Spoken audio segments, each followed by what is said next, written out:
Assalamualaikum warahmatullahi wabarakatuh dan selamat sejahtera semua. Nama saya Nofara Nadia binti Abdul Rahman, nombor matrik A212079. Saya merupakan pelajar kerja sosial tahun 1 bagi tahun 24-25. Ini merupakan tugasan individu bagi subjek teori-teori kerja sosial SKPW 1123 yang dibimbing oleh Dr. Nuremi binti Mat Ahir.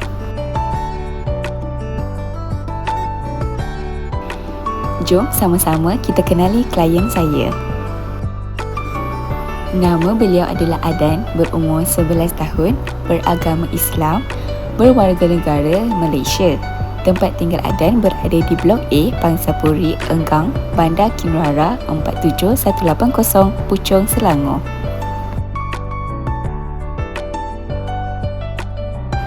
Adan merupakan anak bongsu dari 6 orang adik-beradik. Hobinya ialah bermain badminton dan cita-cita untuk menjadi atlet badminton. Pekerjaan ayah beliau adalah di TNB sebagai bahagian pembersihan, manakala ibunya menjual kuih dan sarapan pagi di Blok Berhamdiran. Mari kita membincangkan kes Adan ini bersama-sama. Adan menceritakan pada saya yang beliau sering diabaikan dalam keluarga, memandangkan Adan hanya tinggal bersama ayah, ibu, seorang kakak dan dirinya sahaja selepas kematian nenek tercinta, manakala adik-beradik yang lain tinggal jauh dan jarang balik ke rumah. Adan juga menceritakan kepada saya yang kakaknya selalu memarahi Adan sehingga mencakar dan meninggikan suara.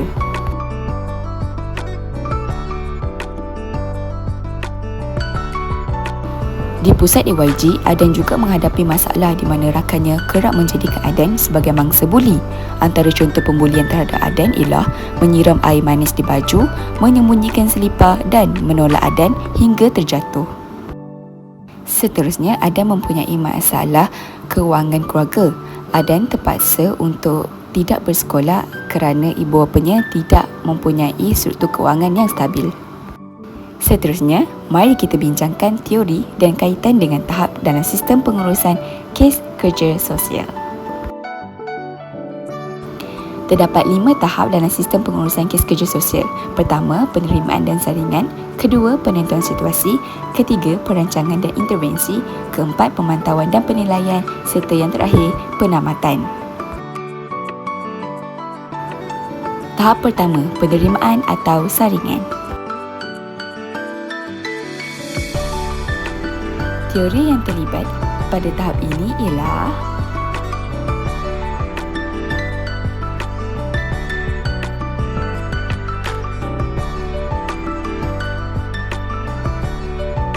untuk tahap pertama, teori yang terlibat ialah teori perkembangan psikososial. Pada tahap ini, saya melakukan sesi temu bual dalam keadaan yang santai bersama Adan agar Adan selesa untuk berkongsi cerita kepada saya. Di sini, teori Erik Erikson memainkan peranan penting dalam mengenal pasti keberadaan Adan pada tahap keempat, iaitu tekun versus rendah diri yang berlaku pada kanak-kanak berumur 6 hingga ke 12 tahun.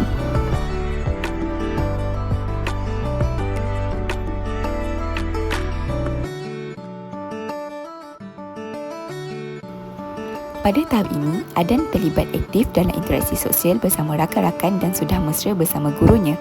Adan mula untuk melakukan segala tugasan dengan teliti dan bersungguh. Tetapi, apabila hasil dan usahanya tidak dihargai oleh orang sekeliling seperti ibu bapa, keluarga dan guru, Adan akan berasa sedih dan berasa rendah diri. Adan juga akan terasa terdapat kekurangan pada diri beliau. Tahap kedua, proses penentuan situasi. Teori yang terlibat ialah pembelajaran sosial Bandura. Pada tahap ini, saya dapat mengenal pasti isu utama yang dihadapi oleh Adan ialah masalah kewarganegaraan keluarga, tekanan buli dan isu konflik antara ahli keluarga. Teori pembelajaran sosial Bandura ini dikaitkan untuk memahami isu persekitaran sosial amat mempengaruhi tingkah laku seseorang. Pada tahap ini, Adan telah terdedah dengan model negatif dengan wujudnya rakan yang selalu menjadikan Adan sebagai mangsa buli mereka. Di sini, model negatif mampu mengubah tingkah laku Adan dengan cara membalas kembali aktiviti buli-membuli dan yang lebih teruk ke arah pergaduhan negatif. Justru adan juga akan mengalami masalah hilang motivasi, rasa takut untuk bersosial dan hilang keyakinan diri apabila bergaul. Seterusnya, pada tahap ketiga, tahap perancangan dan intervensi. Teori pelaziman operan Skinner. Pada tahap ini, saya dapat menganalisis dan mengkaji bahawa adan akan membuat satu pekerjaan dengan baik atau lebih baik untuk seterusnya apabila menerima pujian, penghargaan dan validasi oleh orang lain seperti ibu bapa dan guru. Pujian ini adalah penting kerana ia akan mendorong adan untuk mengeluarkan hasil yang lebih baik pada masa yang akan datang.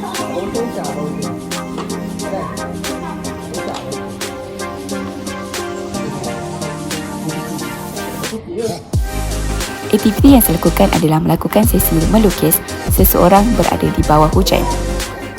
Saya telah meminta adan untuk melukis seorang di bawah hujan bertujuan untuk mengenali personaliti adan dengan lebih mendalam lagi.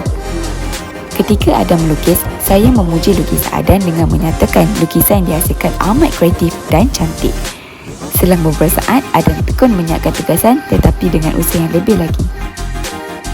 Untuk maklumat tambahan kalian juga boleh mengenal pasti personaliti kalian sendiri berdasarkan kaedah ini di YouTube maupun melalui Google. Selamat mencuba.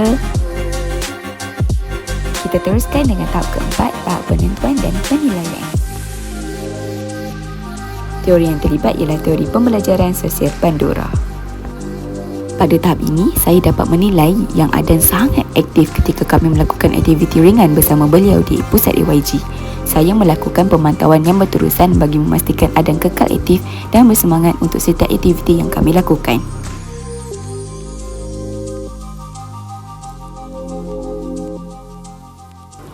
Di sini, teori pembelajaran Bandura diterapkan agar adan kekal untuk meniru aktiviti sosial yang positif agar adan juga mampu menunjukkan tingkah laku yang positif di setiap interaksi sosial beliau.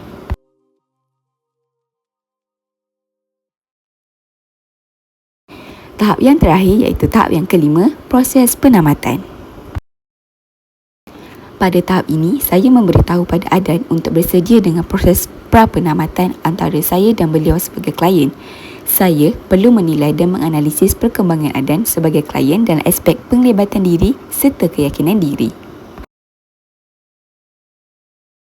Saya menggunakan perhatian jangka pendek terhadap perkembangan dan penglibatan adan ketika melakukan aktiviti di pusat AYG. Setelah itu, saya sebagai pekerja sosial akan membuat kemas kini kes dan kes kini akan ditutup.